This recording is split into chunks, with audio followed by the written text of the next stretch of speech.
प्रजासत्ताक दिनानिमित्त ही शुभेच्छा सर्वांना। थोडंसं वैयक्तिक पण बोलतेय मी। माझं हे खरं सासर मूळचं, पण अगदी आज माहेरी आल्यासारखं वाटायला लागलं मला। खूप आनंद झालाय मला येऊन इथे।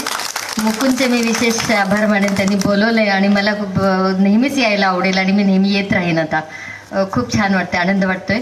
या समोरच्या मंदिराचं एक एक वीट आणि एक एक सिमेंटचं बांधकाम सगळं मी साक्षीदार आहे त्याची बघितलेली। आज इतकं त्याला सुंदर स्वरूप आलंय।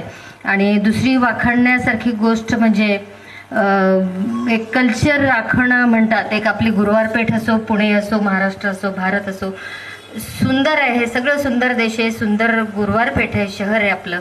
पण दुर्दैवात थोडंसं माणसामाणसातलं प्रेम कमी झालंय किंवा दुर्घटना घडतात, गुन्हेगारी वाढली आहे।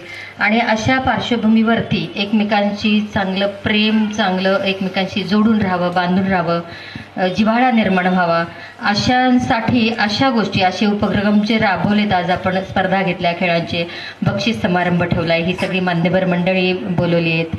तर अशांनी अशा सलोखा वाढण्यामध्ये खूप उपयोग होतो आणि एकंदरीतच समाजाची व्यवस्था चांगली करण्यामध्ये अशा उपक्रमांचं खूप मोठं योगदान असतं, खूप मोठी मदत होते अशा कार्यक्रमांसाठी। आणि मुकुंद म्हणा, बोथाटेंचा पप्पू, आमच्या ह्याच्यामध्ये प्रकाश, ऑफिशियल नाव तर काय माहिती आठवत नाही मला। तर सगळीच ही तरुण पिढी खूप